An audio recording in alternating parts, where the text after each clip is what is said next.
bienvenue dans ma citadelle. Je vous retrouve aujourd'hui pour une petite vidéo update lecture 100% graphique. Nous allons parler du premier tome de Magus of the Revelry, du premier tome de Iruma à l'école des démons, du premier tome du Mangeur d'âme, des chroniques d'Asphareo et de Goodbye My Rose Garden.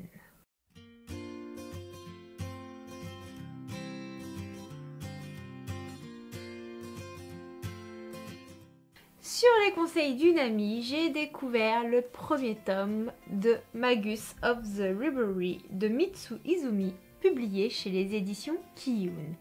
Et je dois dire que ce manga m'a surprise par sa qualité graphique qui est juste exceptionnelle. Dans cette histoire, nous allons suivre un petit garçon qui n'est pas comme les autres et qui est un peu rejeté par les autres enfants de son village.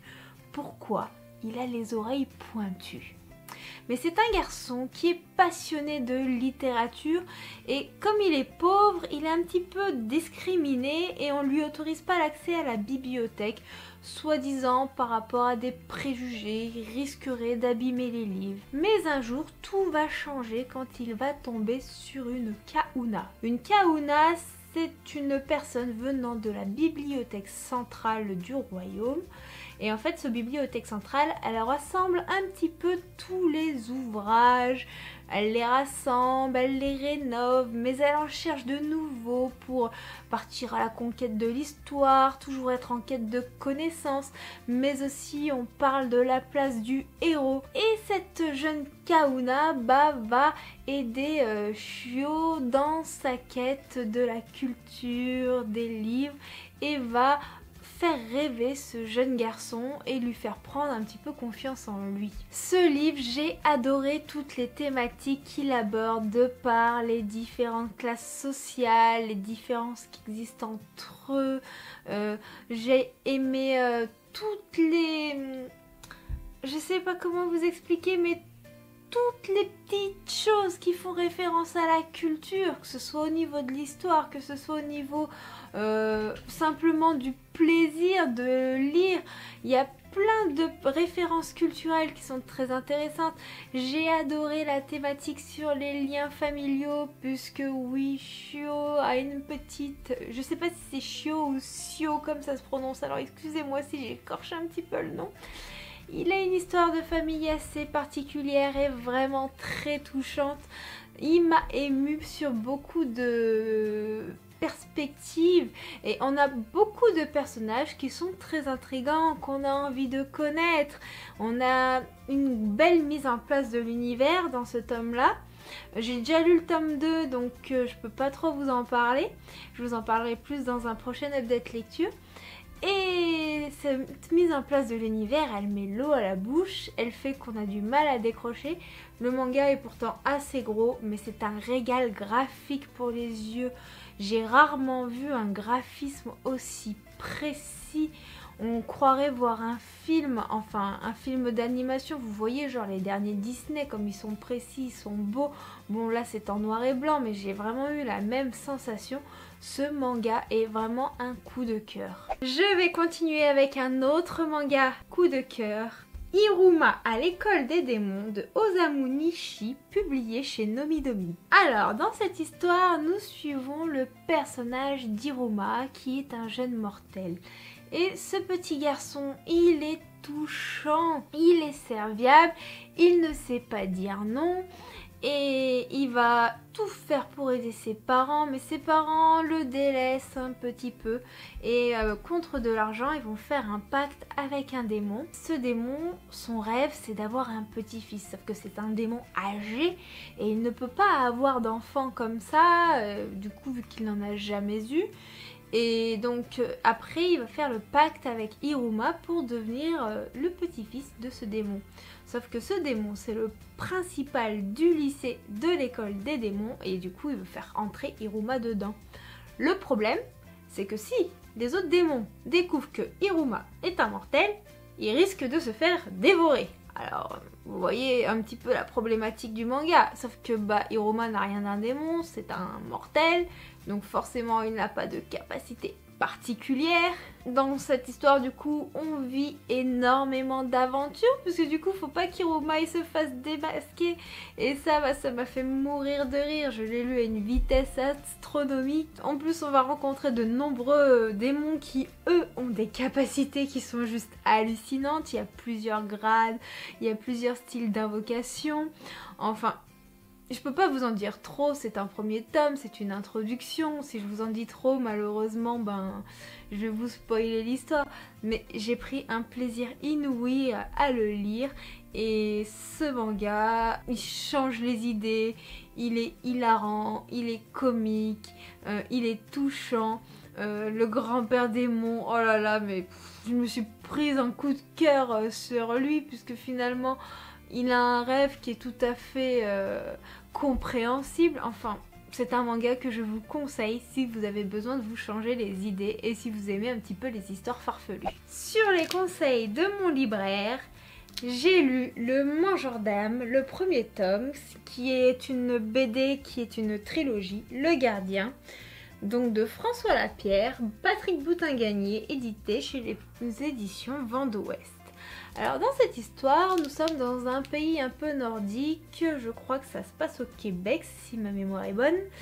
Et c'est une histoire assez fantaisiste et comique à la fois. L'histoire commence avec Ovide, qui est ce personnage-là. Et Ovide, il est à la recherche de son frère jumeau Gideon qui a disparu. Sauf que lors de sa recherche, il va tomber sur une sirène qui est emprisonnée dans un lac gelé, qui va lui faire une espèce de chantage pour qu'elle le sorte de ce lac, soi-disant puisqu'elle va se faire dévorer par un démon. Voilà, et en fait cette sirène du coup elle est soupçonnée d'être la cause de nombreuses disparitions dans le village où réside Ovide. Donc voilà un petit peu pour le topo principal. Cette BD elle est marrante parce que nous avons beaucoup de personnages mais ils ont tous un côté assez grotesque. Ça fait penser un petit peu, vous savez, à Astérix et Obélix au niveau des dialogues, au niveau des c'est vraiment très familial comme village, c'est piquant, c'est drôle, les relations sont vraiment très intéressantes et percutantes, il y a beaucoup d'entraide, il y a une symbiose entre les villageois, même si parfois la symbiose on pourrait s'en passer vu ce qui se passe. Donc dans cette histoire on mêle à la fois du drame, puisque Gideon il est très perturbé d'avoir perdu son frère, ça lui fait quelque chose et tout ça, mais il y a aussi beaucoup d'humour de par les dialogues entre les personnages, les rebondissements ne manquent pas, nous avons plein d'actions ensemble, il y a des alliances qui se forment, les personnages ils ont tous une particularité qui fait qu'on a envie de les connaître un peu plus, nos protagonistes ils sont tous attachants, surtout au niveau familial. Il y a aussi beaucoup de notions de solidarité qui sont mises en valeur, mais il y a la cupidité qui est assez dénoncée et la cupidité va faire que il va se passer des problèmes. Je ne vous dirai pas lesquels. Par contre, le graphisme est assez particulier. Je préciserai que c'est quand même une BD assez adulte puisque les dessins sur certains points sont assez suggestifs. Et les traits sont assez grossiers. Mais je trouve que les traits grossiers conviennent très bien au style de la BD justement. On a une alternance de couleurs chaudes et froides entre l'extérieur et l'intérieur qui justement est très intéressante et correspond vraiment au dialogue et aux particularités du récit. Et j'ai bien aimé ce premier tome. D'ailleurs, dans un prochain book haul, je vous présenterai les 2 prochains que j'ai achetés chez mon libraire avant le confinement. Et la suite promet vraiment d'être prometteuse. J'ai lu un manga que vous avez dû voir passer de nombreuses fois sur les réseaux sociaux. C'est les Chroniques d'Asphareo de Shikishitos, publié chez les éditions Akata, et donc ça c'est le premier tome. Donc ce tome en fait il m'interpellait puisqu'il y avait une histoire de prêtresse, il y avait une histoire de dragon et c'est le genre de truc que j'aime beaucoup. Ça faisait très fantaisiste et du coup ça m'interpellait. Donc notre jeune prêtresse elle se rend au royaume d'Asphareo puisqu'en fait elle se sent un peu inutile chez elle. Et que apparemment elle est un peu bonne à rien par rapport aux autres personnes de sa famille et des autres prêtresses. Et elle a pour but au royaume d'Asphareo, quand elle arrive au château, de s'occuper du dragon, protecteur et roi du royaume.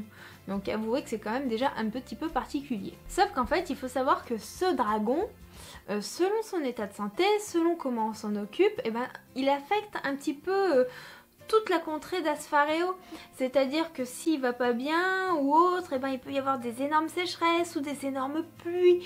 Enfin, il peut y avoir des cataclysmes ou des catastrophes naturelles qui vont faire que les gens vont mourir de faim ou quoi que ce soit s'il n'est pas bien, s'il n'est pas bien entretenu, si les cailles sont pas parfaites, s'il mange pas bien. Enfin, il y a vraiment beaucoup de paramètres qui rentrent dans l'équation. Donc j'ai bien aimé le caractère des personnages puisque ce livre est vraiment centré sur le caractère.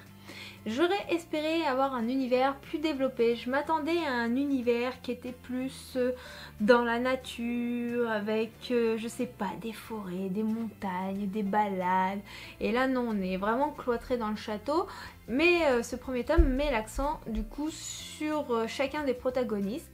Donc la prêtresse, elle est vraiment mise en avant avec une énorme bonté d'âme, un grand cœur et elle est très très volontaire, elle est très investie dans sa mission. Le dragon, lui, est assez lunatique, très mystérieux, je vous en dirai pas plus parce que c'est très important que vous puissiez le découvrir par vous-même si vous n'avez déjà pas lu ce petit manga. Donc mis à part ça, j'ai pas grand chose à dire sur ce manga puisque c'est un tome qui est quand même assez introductif. J'ai déjà la suite dans ma pile à lire, j'espère l'attaquer bientôt. Et j'espère avoir du coup dans la suite un univers beaucoup plus détaillé. Le dernier livre que je vais vous parler dans cette update est un manga un petit peu moins joyeux, mais un manga qui m'a pris aux tripes. Vous avez dû le voir également passer sur les réseaux sociaux, c'est Goodbye My Rose Garden de tome 1 de Dr Pepper Co. Et si je ne me trompe pas, cela va être une trilogie. Le tome 2 est déjà sorti et le tome 3, je sais pas s'il va être repoussé ou pas avec le confinement, je n'en ai aucune idée. Donc cette lecture graphique, elle est vraiment bouleversante. Quand je l'ai commencé, si vous voulez, je ne savais même pas de quoi ça parlait. J'avais été attirée par vraiment la couverture de ce manga. J'avais vu passer beaucoup de posts sur les réseaux sociaux et je me suis dit j'ai envie de le lire et je me suis lancée un petit peu comme ça à l'aveugle. Dans cette histoire, nous allons suivre Hanako qui est une jeune japonaise qui arrive en Angleterre. Pourquoi elle arrive en Angleterre? Puisqu'elle a écrit un manuscrit, puisqu'elle est passionnée de livres et elle aimerait faire lire son manuscrit à son écrivain préféré et faire sa rencontre.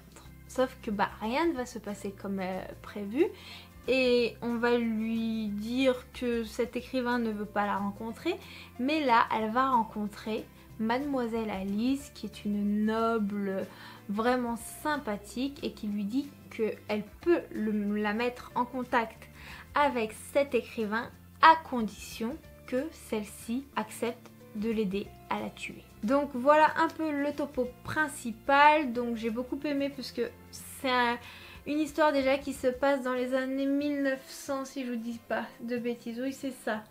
Donc déjà nous sommes dans une société qui n'est pas du tout la même qu'aujourd'hui. On parle beaucoup aussi de culture, de littérature, mais il y a énormément de thématiques abordées, des thématiques qui sont encore aujourd'hui assez d'actualité. Des thématiques qui sont dures, qui abordent la passion, qui abordent l'amour, qui abordent la famille, le devoir qu'on peut avoir envers les uns et les autres, qui abordent aussi l'homosexualité qui n'était pas aussi bien vue que maintenant. Ça aborde la condition de la femme puisque la femme n'était pas du tout vue comme la femme est vue au jour d'aujourd'hui. Du coup il est assez féministe. Les classes sociales aussi sont vraiment mises en valeur puisque selon d'où l'on vient, du pays qu'on vient, on n'a pas les mêmes droits.